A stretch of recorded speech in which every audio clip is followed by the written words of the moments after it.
दोस्तों, आप सभी का स्वागत है आपका अपना YouTube channel Mukul sir lecture में। आज हम क्लास 12 का फिजिक्स का पहला लेसन है। क्लास 12 फिजिक्स का पहला लेसन है। बच्चों का रिक्वायरमेंट था, बहुत सारे बच्चों ने मैसेज किया था कि सर फिजिक्स पे वीडियो बनाइए। तो क्लास 12 के फिजिक्स का पहला लेसन है। आज हम उस पर वीडियो बनाने आए हैं। कूलॉम्स लॉ पे हम बताते हैं कूलॉम्स लॉ क्या है। ठीक है, क्या होता है कूलॉम्स लॉ, इसके बारे में आज हम चर्चा करेंगे और बातें करेंगे। देखिए, यहाँ पे आता है कूलॉम्स लॉ आता है, दो चार्ज पार्टिकल्स होता है। जैसे कोई आवेश है, suppose that this is a positive and this is a negative. Two charge particles, and equal unequal charge, unlike charge. यहाँ पर कैसा चार्ज है? अनलाइक चार्ज है। मतलब आप कह सकते हैं कि अपोजिट चार्ज है, तो इनके बीच में अट्रैक्शन होगा, आकर्षण होगा। लेकिन अगर सेम चार्ज होगा तो इनके बीच में रिपल्सन होगा, एक दूसरे को ये प्रतिकर्षित करेंगे। तो दो चार्ज पार्टिकल्स पे यह नियम आधारित है, तो इस नियम को कूलॉम्स का नियम कहते हैं। इस नियम का प्रतिपादन सीए कूलॉम्स फ्रांसिस वैज्ञानिक ने किया था। अपने प्रयोगों के आधार पर इस नियम का प्रतिपादन किया था। इस नियम को कूलॉम्स लॉ कहते हैं।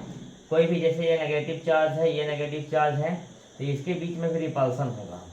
अगर यहाँ पॉजिटिव है, यहाँ नेगेटिव है, तो अब अट्रैक्शन होगा। ठीक है, यहाँ फिर आपका नेगेटिव है, यहाँ पॉजिटिव है, अपोजिट चार्ज होगा, अनलाइक चार्ज होगा, तो इसके बीच में आप पढ़िए, अपोजिट चार्ज होगा तो इनके बीच में आपका ये होगा। लेकिन और अपोजिट चार्ज में, और ये इसमें आपका क्या बोलते हैं, रिपल्सन होगा। ये हम लोग को जानना है, इसी पे हमें आधारित है कूलॉम्स लॉ। क्या कहता है कूलॉम्स लॉ, आज हम उसके बारे में बात करेंगे। ठीक है दोस्तों, चलिए। कूलॉम्स लॉ कहता है कि दो चार्ज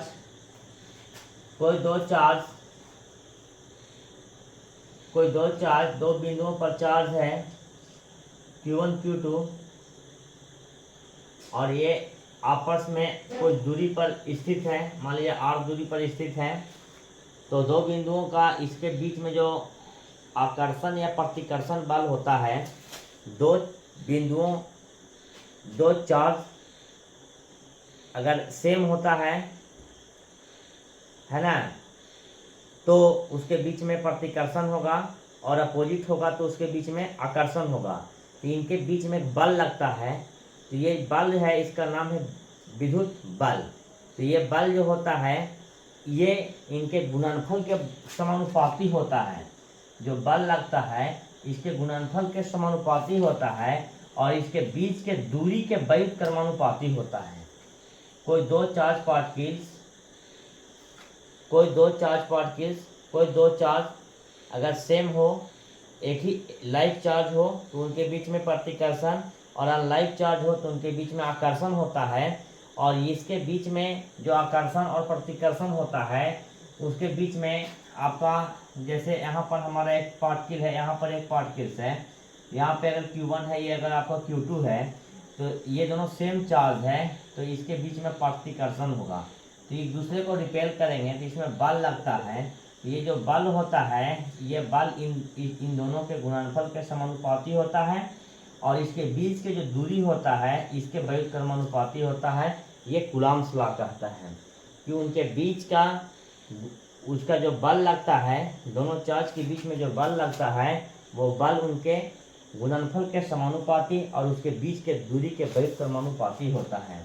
अगर हम इसको नीचे अगर एक लेते हैं, तो Q1/Q2 r² हो जाता है। इस समानुपाती के साइन जैसे ही हटेगा, तो आपका एक प्रोपोर्शनलिटी आ जाता है K, Q1/Q2/r²।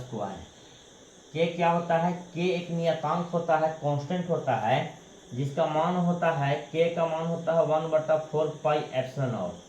ये आपका K का मान होता है।